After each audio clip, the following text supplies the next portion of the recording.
Okay, well, I can see we just hit 1 minute after the hour, so we're going to go ahead and get started.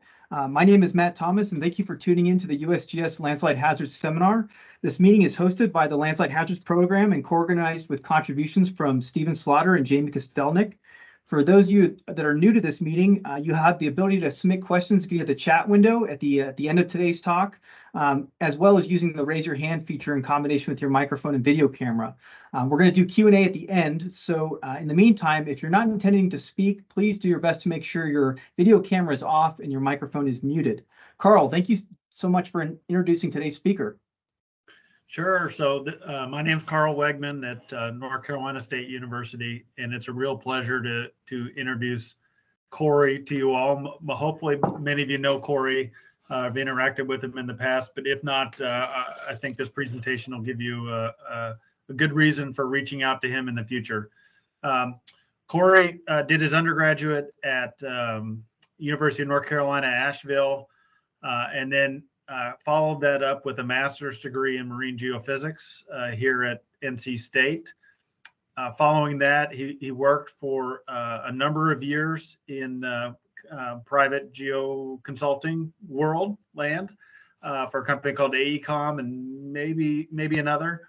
And then probably around kind of the late, maybe 2017, 2018, got in touch with me and was interested in kind of earth surface processes and geologic hazards, and we started discussing potential projects. And I think maybe this event had just happened that Corey's going to talk about in May of 2018. And so we use that sort of as a launching pad to kind of work on his PhD or a portion of his PhD that was related to landslide hazards in the Southern Appalachians.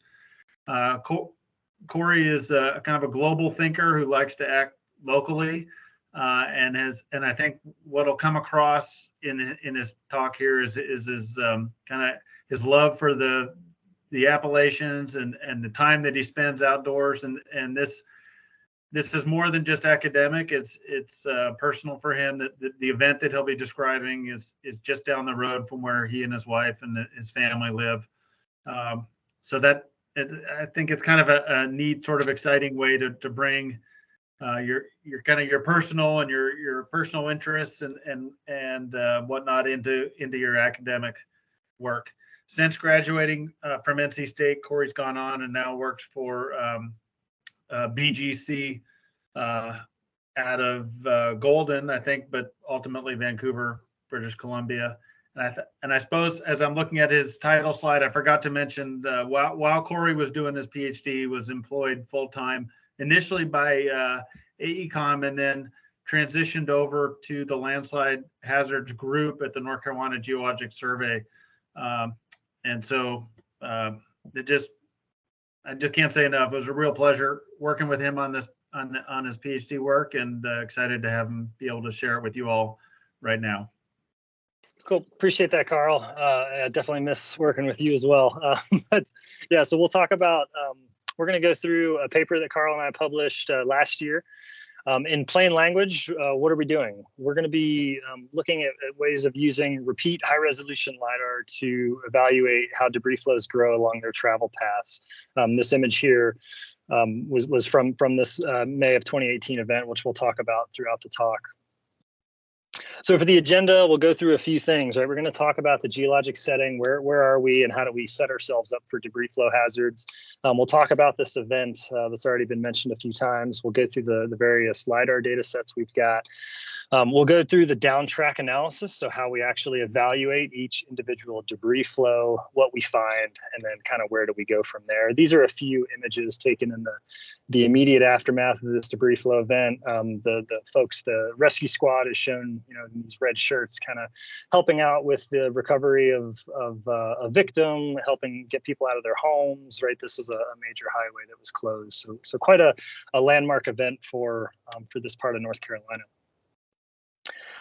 For the geologic setting, we'll jump into the kind of where are we in the world, right? We're in the eastern United States. We're in the southern Blue Ridge. We're in the southern Appalachians. So I'll draw your attention to the map on the top right here. This is, obviously the Appalachian Mountains kind of stretching up the eastern seaboard, and we're just north of the South Carolina border here in Polk County.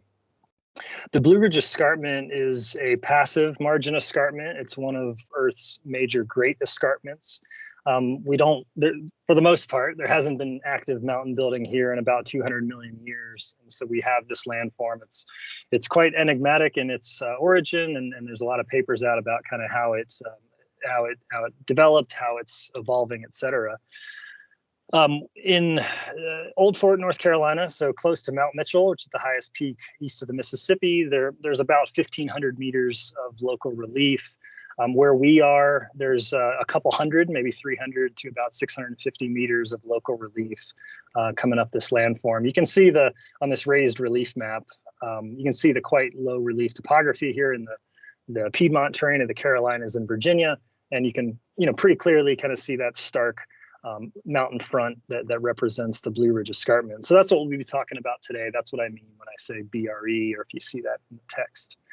Most of the rocks here in this part of the Southern Appalachians, they're metamorphic. We're talking schists, gneiss, amphibolites, et cetera. They're heavily foliated, folded, faulted. If they were a burger, they would absolutely be well done, right? These rocks have been through the ringer. And there's a lot of cool geomorphology going on here as well. So the Blue Ridge Escarpment, which again is that demarcation between the Piedmont and the Blue Ridge, it does not always coincide with the Eastern Continental Divide. So we've got some topography that's elevated, it's high, it's up in the Blue Ridge, but it's actually draining off to the east. And so there's between the rocks, the geomorphology, it's anything but simple to work in the Southern Blue Ridge. So this is a figure we'll go through. This is from a paper we published with Rick Wooten and others in 2022. I'll draw your attention to the top left map.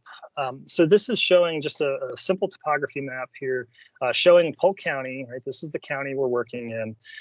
And it also shows some of the other kind of geomorphology features, right? So we think about the Asheville Basin. This is a large basin getting drained out into the Mississippi watershed by the French Broad River.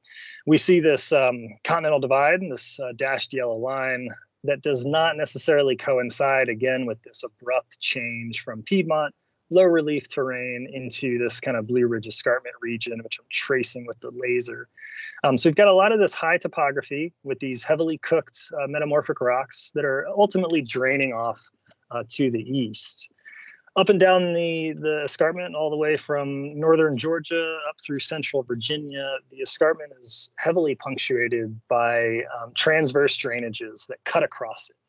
So a few examples of that, kind of where I'm working, and I'm just for reference, I'm sitting about at this number one right now. This is where I live, and so the Packlet River Valley, the Green River Gorge, the Hickory Nut Gorge, right? These are just three local examples of these transverse drainages.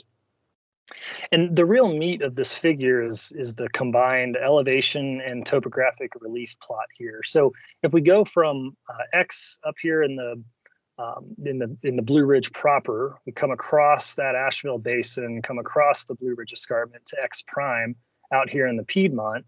Looking at that elevation relief, right, what do we see? This is where we can start to really set up our geomorphology a little bit. So in the Blue Ridge, right, as expected, we have high relief and high topography. High for this area would be something like 1,500 meters in elevation. As we move across the Asheville Basin, looking at this black line here, this elevation line, we drop into that French Broad Valley, right? That's been occurring, for many millions of years. We've had sediment that's moving to the north through Asheville and ultimately out to the Tennessee, the Ohio, and the Mississippi. We cross over the Eastern Continental Divide. So again, like on this, we would be kind of right about here on this map. We're crossing over that Eastern Continental Divide before we ultimately hit the Blue Ridge Escarpment. Now, topographically, right, if we just think about elevation, the Blue Ridge Escarpment is really not that striking. In many places, it's just a small little blip on an elevation profile. And that's why we plot the relief here, right? You can very quickly see the stark relief that occurs at the escarpment. Most areas of the escarpment are in excess of 20 degrees ground slope. So it's a very steep feature that just, again, wraps for many hundreds of kilometers around the mountains here. And so now, how does that, so now we understand a little bit about the rocks, a little bit about the geomorphology, but how does that set us up meteorologically for large landslide, for a preponderance of landslide activity here in the mountains? Primarily that is through orographic forcing. And so in the southeast, there's two main mechanisms by which we receive heavy rainfall, as Rick Wooten colloquially calls frog stranglers, right? So we get these frog strangler events that can occur through hurricanes or through these convective storms. Hurricane-driven events might last 6 hours, maybe up to 36 hours, something like that. The convective storms can come on much quicker. And they're typically, we're thinking minutes up to a couple hours for these convection events. And this occurs along the Blue Ridge Escarpment, but also these intermountain escarpments, which I'll show you a little bit more of here in a moment. And so what's going on is whether it's coming off the Atlantic, coming off the Gulf of Mexico, we have these warm air masses that approach the steep topography of the Blue Ridge. As they rise up, right, you have a decrease in pressure, you condense, your atmosphere condensing happens, and you trigger a rainfall event. On the leeward side of the mountain range, then you would expect a rain shadow. And so, for example, just empirically, we see that, right? We see Asheville. If you go to the Asheville airport, you might have 1,000 millimeters a year of rain, which is quite low. For what we think about in the mountains of Western North Carolina. You don't have to go very far. You can go some 30 kilometers away and you'll find 2,500 millimeters per year of rain. So we have very steep rainfall gradients, incredibly important to have a dense rain network somewhere like the Blue Ridge here. And so this also can be shown in map form. If we look at Atlas 14 data, we look at a 100-year storm and we're looking at inches per 24 hours. So cool colors are very, very wet, right? They get these very intense one-day storms. Warm colors are relatively dry. And so as we look at the Blue Ridge Escarpment, we don't even need a topography map, and we can identify it on this map, right? We can look at this this string of elevated values where we get these very intense one-day storms. On the leeward side, right on the northwest side of the chain, we tend to get into a rain shadow, and that includes Asheville, right? So Asheville is this right here, and like I said, you know, that's something on the order of 1,000 millimeters per year. But as soon as you get into the Balsams, North Georgia mountains, Nantahala, Great Smoky, et cetera, or you move up and down the escarpment, that's where you're approaching this 2,000, 2,500 millimeters per year of average rain with these highly intense storms. So now we'll zoom in a little bit further. We'll go into the study site here in Polk County. The image on the left, this is the Green River Gorge. If anybody here is a kayaker, this is a world-known extreme whitewater kayaking location, very rugged river, drops off the Blue Ridge Escarpment, very steep, a lot of really great rapids. You can see a lot of the rock in the channel. You also immediately notice when we were flying drones, what we call broccoli, right? The trees, the dense vegetation of deciduous trees that are flanking the hill slopes. And that's typical, right? That's what we see in this part of the country. A very mature forest, very rocky soils, relatively thin soils. And this would be an example of one of these transverse drainages that is draining the mountains. So we're going to specifically be working in the Green and the Pacolet River gorges. And those are those two transverse drainages here in Western Polk County. If you look at this map from Wooten et al. 2022, this shows it's obviously the topography and some of our watershed boundaries and things, but really what's important is these black dots. These represent about 920 landslides that we mapped between 2019 and 2020. In Polk County, we mapped them based on Lidar data, aerial imagery, boots on the ground. And what you notice very quickly is that the Pacolet River Valley or Pacolet River Gorge, the Green River Gorge, right? These are hot spots. We also see these black dots kind of riding along the very steep flanks of the Blue Ridge Escarpment. We can see that kind of coming up here to the northeast. But Interestingly, if you can see my laser pointer, what we find is even in places of high Blue Ridge topography, so such as right here, we don't have many landslides because we just do not have the relief required to trigger many landslides relative to the steep flanks of the Blue Ridge escarpment. If we look at aligned river profiles, we can very clearly see where these profiles exit the Piedmont terrain and start rising up the steep valleys. The picture on the left, that's taken about right here on the Green River profile. So right in the meat of the Blue Ridge escarpment. Okay, so now let's jump into the debris flow event. So this was May 18th, 2018. And here's kind of the timeline. So again, you know, this impacted my house. I'm sitting here, I felt the rain, we noticed the rain. It was a Friday night. We had some friends over at the house. We had a forecast of some convective storms. Basically, between May and October here in Western North Carolina, we don't think twice about a forecast for convective storms.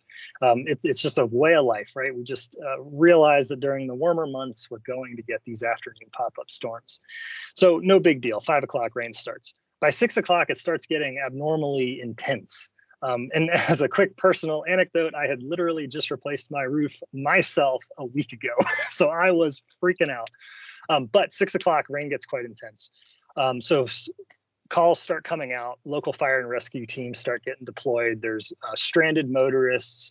Interstate 26 had 2 meters of water.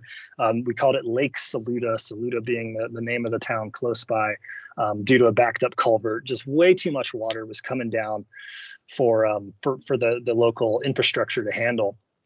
Between 6 and 9 o'clock that night, some 150 to 200 millimeters of rain falls. To the best of our ability, we mapped, you know, in the years following, we mapped landslides. We believe at least 240 landslides triggered in that 3-hour period. There was 1 fatality, major road closures. The fatality occurred here in this home, shown in the top of this drone image. And this home was unfortunately struck by 2 debris flows, resulting in that fatality. This right here, this is the Pacolet River as it's moving off to the right. This is basically a north up image, so moving off to the east there. Okay, so the next day, May 19th, what happens? 3:30 in the morning, North Carolina Geological Survey gets a call for assisting response crews. There's an image up here shown during that night, right? The rescue squad is paddling a boat down a U.S. highway, right? Things we didn't think we would see here in this part of the state. And so at 7 a.m., that landslide response initiates. So that consists of fire departments, urban search and rescue crews, right? Folks trying to assist people that are trapped, people that are stranded in their homes or in their cars. And in the instance here shown in the bottom right, using drones, thermal imagery cameras to track responders as responders approached the home where the fatality occurred to try to extricate the victim. By 8:40 that morning, the victim was extricated and additional response operations continued, right? So they got dump trucks out, they got excavators out, they were trying to clear the roads and get folks help. So after that event, we'll go through the next couple of years here, what happens. So in 2019, North Carolina initiated some additional funding to get a landslide mapping program going. Now that was already in the works prior to the 2018 event, so it wasn't totally reactionary, but that did get kicked off there in 2019, and it's still ongoing, where the North Carolina Geological Survey now has picked up work that was cut short back in 2011. They're now mapping landslides again, and it's a great use of taxpayer dollars here. The survey that I was a part of the landslide team at the North Carolina Survey during our inventorying for Polk County. So we did this, roughly 1.5 year effort, 2019 to 2020, mapped over 920 landslides. Following that effort, where we moved to a different county to do the mapping, Carl and I picked up this research opportunity from this event. And so we'll look at the debris flows. This is a map showing the debris flows that we evaluated and the bedrock geology. So again, we're working in mostly metamorphic rocks. We're Specifically in the Mill Spring complex is what this area is mapped at. There's an upper and a lower unit, which is really just kind of a difference between a more felsic and more mafic unit. Just to cut to the chase on the geology, we don't really think that the difference between, Mill Spring complex or not is a big influencer here. There were kind of two primary things that caused our debris flows to occur where they did. One is primarily where the storm was. Right, so it wasn't everywhere. It was quite an isolated convective event. And then also just where that storm coincided with steep topography. So again, even though we fully expect that the 150 to 200 millimeters of rain was falling up on this higher topography, we really didn't trigger any debris flows. We just don't have the topographic relief for not here on the escarpment. Okay, so now we'll jump into the Lidar data sets that we used for this work. So if you're not familiar, North Carolina has awesome Lidar, really, really good resource. We got our first round of statewide Lidar in the early aughts. We 2014 to 2018.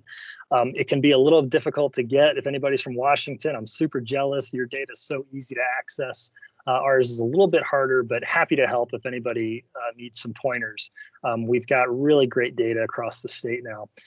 So the data we used was collected here in February of 2017, greater than 8 points per square meter, stated vertical accuracy of 10 centimeters. The map up here on the top, this is the 2017 data shown as a slope shade. Okay, and then fast forward to Carl and I kind of picking up this event as a research opportunity. We were successful in getting a graduate student grant with the National Center for Airborne Laser Mapping, NCALM. They do this every year. If you're a graduate student or an advisor, I would strongly encourage you to check this program out. It was fantastic working with that group. So they collected data for us in November of 2020. I got a note that between, here in the Southeast, November, February, generally those are both leaf off times. November can be a little hit or miss, but we got really great coverage, really great ground return density. And so the stated vertical accuracy here of 3 centimeters is just mind blowing, right? I'm sure you're already looking for differences between these data sets. I'll kind of point out one really nice big slide. I'll trace it here. This is the Howard Gap landslide. We'll look at this a little bit later on. And I should also note this road up here is Interstate 26. So yeah, it's a very becoming famous, becoming maybe infamous locally landslide that really got on the move between these data sets. So this opened up a world of opportunity. I don't know how many hours I have burned looking at these data sets together, but I want to show you an example. So this is a debris flow channel. It failed during the 2018 event. This is one of the debris flows that resulted in the fatality. So quite a significant debris flow. This is a bedrock nick point. So we see these kind of up and down these transverse drainages. We get these bands of relatively vertical, near vertical outcroppings, and they are typically formed, we think, through this kind of mass wasting process. They kind of march up the hill slope as these migrating nick points. So if I play this video, you'll see kind of one data set go to the next, and we can really map in this 3-year period. We can look where 2.5 meters of rock was kind of moved backwards up this channel. So really cool example of landscape evolution in relatively near real time from a geological perspective.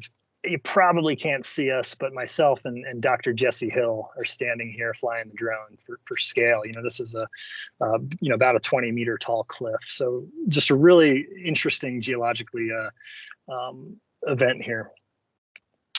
So now we have these two data sets. Let's just talk just for a moment about how we went about differencing those data sets.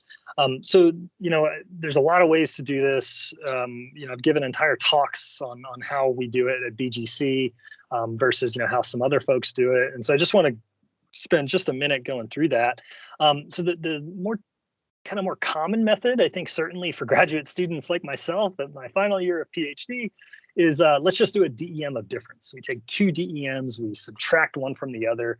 Obviously, our result then is a vertical change between those 2 digital elevation models.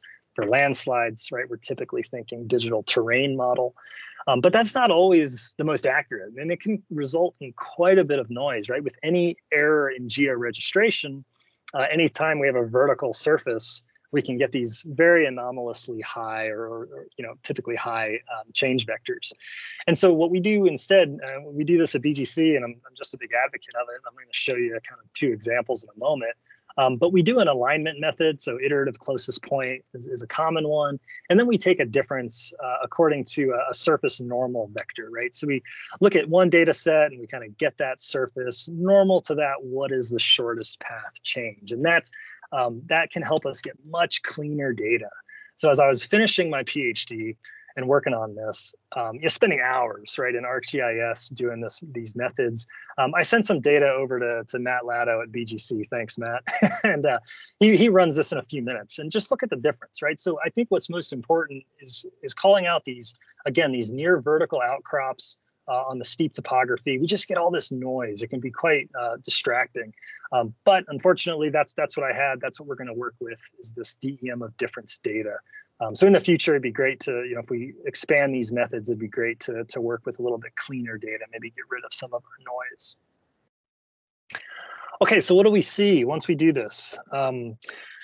So we'll talk about the differencing results on all of the change images I'm going to show you today. The blues are going to represent erosion. The reds are going to represent deposition.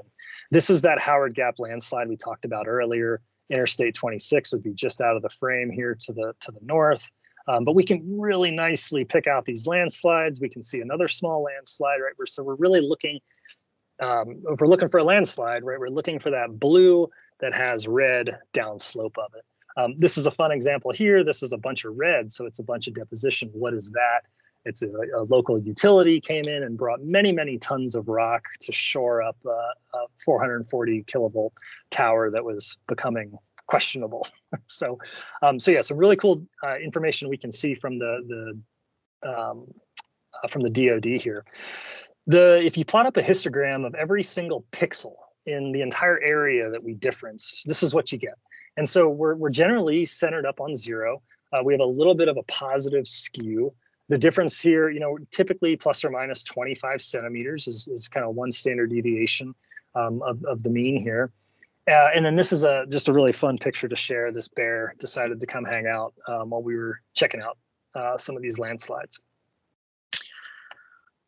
Okay, so now we'll jump into one by one. We've got, I don't know if I mentioned it earlier, but we're looking at 54 debris flows. How do we do this without wearing out a keyboard and a mouse, right? How can we do this somewhat efficiently? And so I'll step you through my processing summary here. The graphic on the right is from our paper last year, and maybe helps us kind of step through this. So the first thing we'll do is map out the debris flow polygon and the initiation point. And that's really important. And I don't think I mentioned that, we are specifically dealing with landslide generated debris flows. So we tend to have a pretty distinct shallow landslide that triggers and kicks off the rest of the debris flow. And we'll look at that in more detail later, but that's how we can map an initiation point. We can put a dot on a map and say, this is where the debris flow started. And so from that, we'll then compute the hydrologic line. Before I go there, one other thing, if anybody has tried to map landslides or debris flows at a scale like we're looking at, it can be really hard, especially with change detection data, where we're thinking on a pixel by pixel scale. It can be really challenging. So for example, I can find a few spots, right? Maybe this right here. Why would this be included in the debris flow? Maybe it was something we saw in satellite imagery. It can be really challenging. So we just did our best to get that polygon mapped as appropriately as possible. So the next thing we do is we compute the hydrologic flow line down to the toe. And so I do this on the post-event LiDAR imagery. LiDAR imagery. And the reason I do the post-event is because that should represent where the debris flow is traveling with the most gusto, right? That's where the debris flow after the event, that's really where it was traveling. And that helps us get more accurate distances along the track versus just a generalized line like this black dashed one. And so along that high resolution track, that hydrologic flow line, we then produce these points at a constant spacing. You can see we start out at 0. In this case, I'm using 10 meters, 20 meters, 30 meters, and so on, all down the track. We produce lines that are orthogonal to the track and intersect that point. And now we've got all the pieces we need to produce what I call analysis polygons, right? That's these small sections of repeatably generated debris flow, right? So we can do this for one debris flow, yes, but we can also do it for 50. And I don't have to draw all these lines, right? This is all being done programmatically. So we can do it time and time and time again for large data sets. And so within the polygons, now we're set up nicely to get a bunch of statistics. What was the total erosion? What's the total deposition? What's the average channel slope, right? What, we can get any kind of statistic we want on a much smaller portion of the debris flow versus just the whole thing, which is really what a lot of historical work has done just because of the kind of differences in scale. And so how did I code this up? Again, this was all done Pythonically. So I'd like to think I'm a much better coder now. At the end of my PhD, was really figuring a lot of things out, and that was done heavily in ArcPy, which I really wouldn't do today. Just it can be really difficult to translate ArcPy specific methods. The open source architecture is just really making some strides. And so, anyways, that's a little bit of an aside. But once we do this, right, we're in a spot where in a day we can do all the QA. QC we need to do. We can do the map work. We can double check that our polygons are accurate. We can look for example, where the hydrologic flow line, if it deviates outside of the debris flow polygon, we might want to make some updates. But we can do all that, maybe in several hours, we can end up with a couple thousand polygons where now we have statistics on. We know where they are in the landscape. We know what debris flow they occurred on. We know how far down the debris flow they occurred, right? We're not having to make any sort of heuristic assumptions yet. We're not being too subjective here. Maybe the only thing that is kind of somewhat subjective is this 10-meter down track spacing. And that just felt right. I could certainly talk with folks more about that, but 20 meters seemed like we were leaving detail on the table. 5 meters seemed like it was just asking too much given the noise of our data. 10 meters felt good. Okay, so now that we understand kind of how we're processing these debris flows, let's zoom in on one and really kind of get detailed on what it looks like, right? So again, this is a debris flow in the Green River Gorge. This is roughly 800 meters long. And you can see very nicely, right? We have this clear initiating landslide. It occurred on the fill slope of an old logging road, super common around here that we see that all the time. If we come down the track, we can see another small landslide, and we can see another one down here initiating on that road. And then ultimately we see this really nice distalmost deposit, this debris flow toe. Excellent. So simply, let's chunk this out into 3 phases, right? We have some initiating landslide. We have some entrainment phase. Maybe I should have said erosion, right? But we have some phase of depleting channel material. And then we have this depositional phase. And so most simply, let's just say concave topography triggers a shallow debris slide. And very importantly, this happens in close proximity to a channel. And after that, all bets are off. Havoc ensues, right? So let's keep going with this debris flow. Let's look at it in a little bit more detail. Let's plot up just an elevation profile of this, and we'll look at ground slope in the analysis polygons. So remember, analysis polygons were about 10 meters long. We've got 800 meters of track here. So we've got about 80 polygons that we can then produce those statistics for, and we can plot up kind of the slope of that profile. And another way we can do it is, okay, the slope's cool. We can plot that maybe in a little bit different way, this orange data. But now, because we have those analysis polygons, we can also produce kind of the total mobilized material. So that's everything. That's adding erosion as in this case, a positive value, and then deposition would bring us, back down the y-axis. So we see that initial landslide triggers a lot of material very quickly. In this case, several hundred cubic meters right away. And then after that, it's a relatively linear increase before we hit some transition point. after which we start dropping material out of the debris flow mass. So this is pretty cool because, first of all, we can just say, okay, this debris flow mobilized 9,500 cubic meters of material, and then it dropped out. Oh, wait, it only goes down to maybe 3,000 cubic meters. Where's the rest of the material, right? If we had a perfect map and did our mapping perfectly, we would expect it to start and stop at 0. In this case, we have this channel at the base of the debris flow. You got to imagine it's raining, everything's full, everything that can drain water is draining water. And so, of course, a lot of the tow here gets swept down. In this case, the tributary is draining to the south. And so a lot of material just keeps on going. And who knows where it is by now, right? It just kept on going down the fluvial system.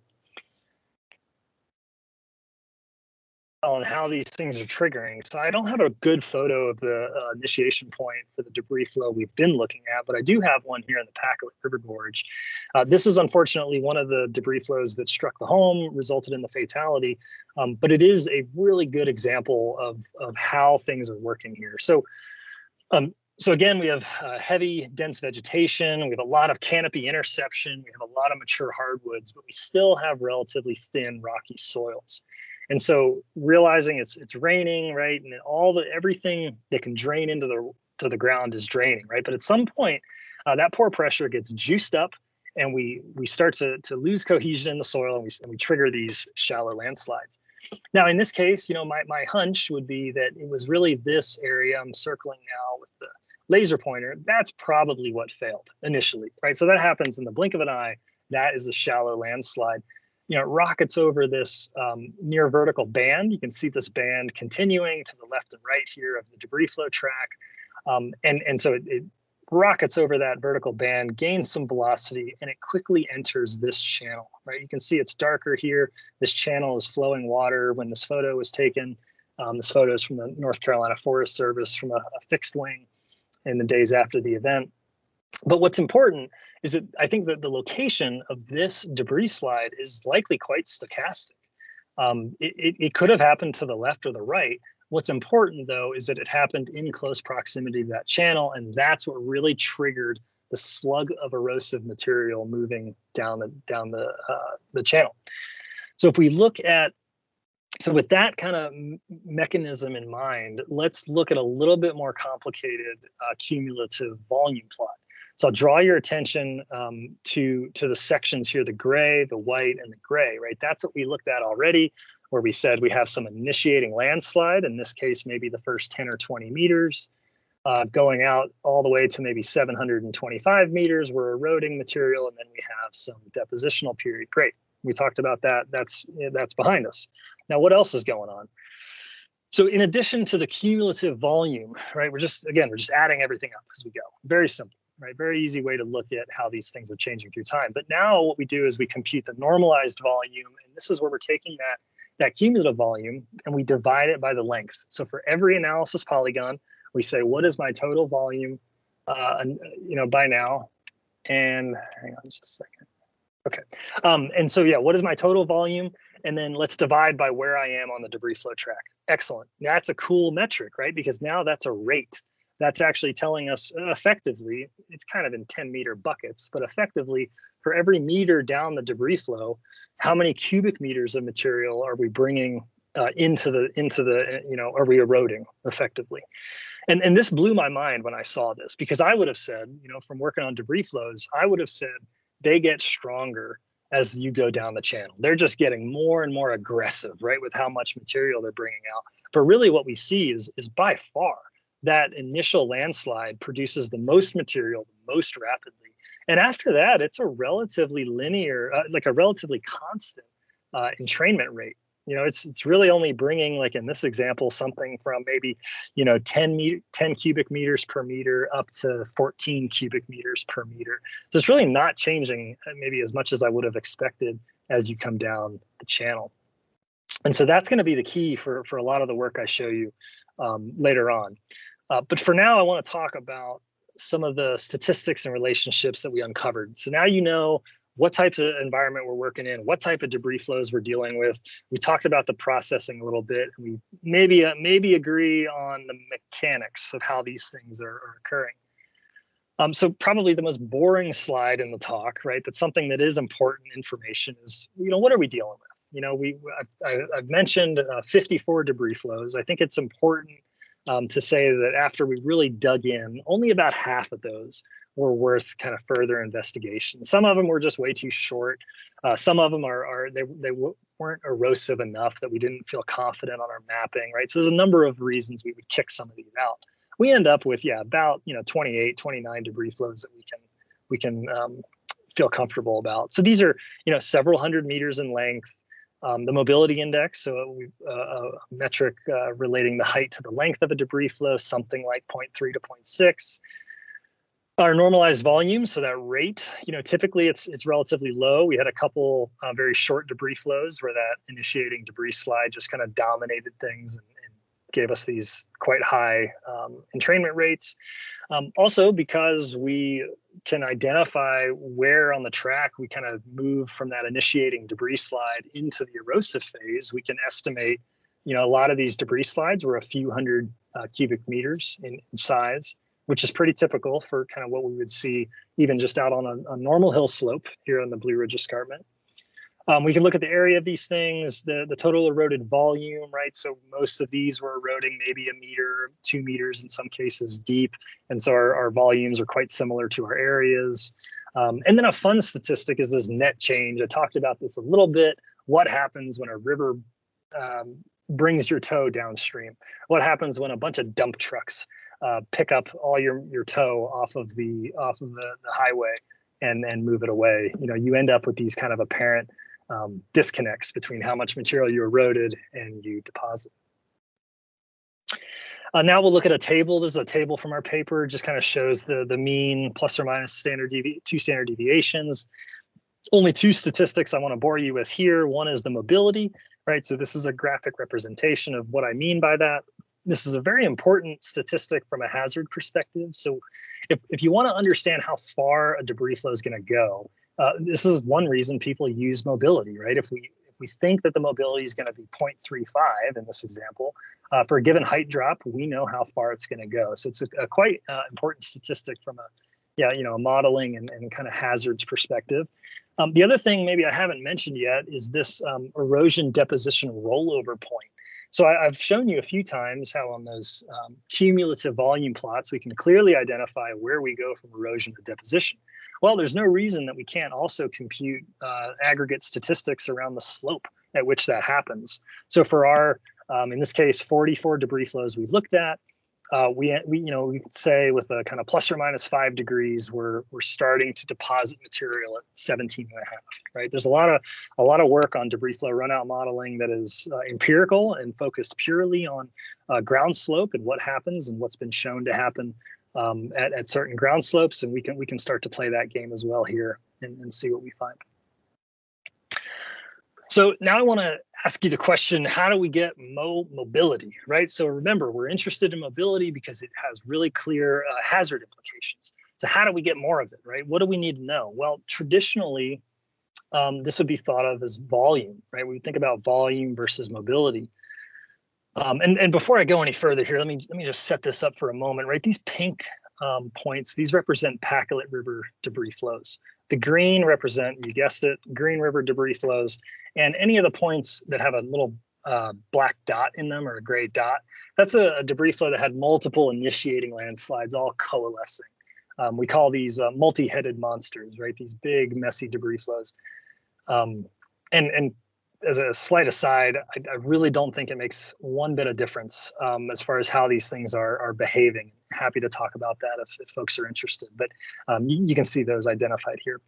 So, okay, so back to this mobility problem, right? So looking, larger debris flows are more mobile. Okay, we know that. Coromines published on that back in '96. They published this dashed black line here. Okay, great. Here's our best fit line, the solid line. In my opinion, everything checks out, right? We have different scaling parameters, but ultimately we're showing the same relationship, relatively weak R squared, I admit, but we do show kind of the same thing. So a potential problem, a problem from an applied geologist perspective, is that we need to know the volume of a debris flow to then estimate its mobility. So it can be quite difficult in predictive studies or in landslide susceptibility or runout modeling studies to get this value from volume. You either have to make some big assumptions or the debris flow has to happen, right? So then we thought, okay, well, let's think of another metric. Let's try drainage area. What do we see with drainage area? So that would be topographic drainage area of everything on the landscape that's draining to the toe of a debris flow. So let's look at that. And what we see is a similar relationship. So debris flows that are exiting channels with larger drainage areas are in fact more mobile. Excellent, right? That's exactly what we were kind of hoping. And why this is so cool is because we can measure drainage area pretty much everywhere on the planet, right? We can do this right now. We can estimate drainage area at the mouth of potential debris flow channels. And so, I can think really easily about how this could be added on to a landslide susceptibility program, where really landslide susceptibility, for the most part, is telling us where landslides are likely to initiate, not necessarily where they're likely to go. Because we now have this relationship, maybe we can think about drainage area as a way to estimate that mobility. We have a much stronger R squared in my data set. And so, okay, now let me try to convince you a little bit more. If this is true, then what do we expect, right? We would expect that, because what are the mechanics behind this, right? The mechanics are it's raining heavily, the channels are full of water, you have this relatively stochastic shallow landslide that triggers, and it falls into the channel. Now, if I've got more water, let's say I've got an order of magnitude more water where this occurs, now, irrespective of the landslide properties, right, only because of that drainage area, now I have a more fluid mass, right? I have more water relative to my material. My viscosity is likely much lower. Now I would expect that debris flow mass to be able to run across gentler topography before it starts to deposit material, right? Just because it has more water, less material. And so does that hold true in the data? And it does, right? If we look at drainage area, but now we look at that transition between erosion and deposition, what do we see? Well, in fact, with a decent, not awesome, but an okay R squared, we do see that debris flows occurring in channels that are draining larger upstream catchments. They do flow out over gentler slopes before they start to deposit material. This is cool. I mean, I don't think anybody's done this. Please tell me if you know of somebody, but now maybe we can not only use drainage area to kind of estimate the mobility, but now we can also estimate kind of what are our debris flows going to do as they encounter this gentler topography toward the base, in our case of the Blue Ridge Escarpment. So that's kind of finding number one. We'll jump into, we're going to switch gears a little bit. This is going to be, we're talking statistics. We're looking at scatter plots here, but now let's jump into some aggregate statistics based on rates. And so this is a little bit of an abrupt change, but let's remember back to that normalized volume curve I was showing earlier. And for a moment, let's talk about that kind of cubic meters per meter, right? That's the metric. Why am I focusing on that and not just how much material or what was the total volume all the way down the track? And the reason is so we can compare debris flows. We don't care if it was 200 meters long, 800 meters long, if it was really, really big or really, really small in volume. We want a metric that can apply to both of them. And so let's plot these up. So what do we see? Okay, so the setup here, on the x-axis, we've got a percentage of the track distance, 0 to 1, top of the debris flow to bottom. On the y-axis, we have that normalized volume rate, so that entrainment rate, right? How much material for every additional meter of debris flow. The gray lines are all 28 debris flows that we ended up being confident in. And I call it a spaghetti plot, right? It's just throwing everything on there. You couldn't really tell much if you just looked at those gray lines. But when you start to do some statistics, these patterns pop out and they're cool. I mean, look at this. So this blue line here, this is the mean of all 28 curves. So we see this rise very quickly, and then we see this decay. Now that rise, remember, that's the initiating debris slide that kicks off, puts a slug of material really quickly into the channel, and then that rate kind of decays out. We saw that earlier looking at that one debris flow example. But I think what really like sends it home for me is that now let's look at half of those debris flows that were in the green. Let's just look at those. Okay, there's the same pattern. We can do the same thing for the Pacolet, same pattern, right? We just have this vertical translation. So super cool, right? We're now looking at aggregate statistics that support kind of the mechanics of what we think is going on in these landslide triggered debris flows. So we're going to go over the next slide. It's just important to remember that the Pacolet is high relative to the green on this plot, right? So that pink line is translated up. And so when we look at the curves here, I call it a hockey stick curve, right? But when we look at it, it immediately struck me that like this can be described mathematically. I don't know how. I don't want to remember how many hours I spent testing different different functions to find this. But basically we have a power law decay, right? So we have this black dashed line represents a power law decay where that normalized volume equals some alpha parameter times the distance down slope raised to the beta parameter. And we can do this with a striking R squared. I mean, this is an excellent relationship, right? Where we can say, for example, all debris flows with a 4.7 and a minus 0.49, we can very confidently describe that decay and how much material these debris flows are eroding. Well, let's do it for the subsets, right? Let's do it for the green, let's do it for the Pacolet. So remember, Pacolet is higher and it's got a higher alpha parameter, right? So that alpha parameter is basically translating these curves up as it gets higher. The beta parameter, that's close. I mean, I don't really think that these are strikingly different. And I've got a couple ideas. So before I get into kind of more on these parameters, that's finding number 2, right? Is that the rate of debris flow entrainment decays according to a power law. It's a power law we can measure. We can describe it mathematically to a very high confidence. And so now let's drill in just a little bit more on these exponents. So I think the alpha parameter is the size of that initiating debris slide. And I think the beta parameter may be something to do with sediment supply, channel concavity, not really sure. But for my thesis on the alpha parameter to hold true, we would expect that initial debris slide volume to be higher in the Pacolet versus the green. Is it? Yes, it is. Okay, cool.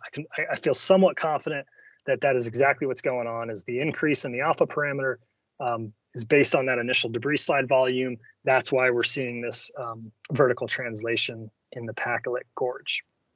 So I want to wrap up here with just kind of 2 slides, right? What do we do? I mean, hopefully I've convinced you of a couple things. Hopefully, I've convinced you that the topographic drainage area is in this part of the world for these landslides is quite a bit better proxy for mobility compared to debris flow volume. It's also more useful from a practitioner standpoint. And then we also talked about how the normalized volume curve decays according to a power law. Most of that entrainment occurs in that initiating landslide, and then we just decay after that. So how can this be used, right? Risk studies, runout modeling, adding this on to landslide susceptibility data. There's a number of things I think we can learn from this.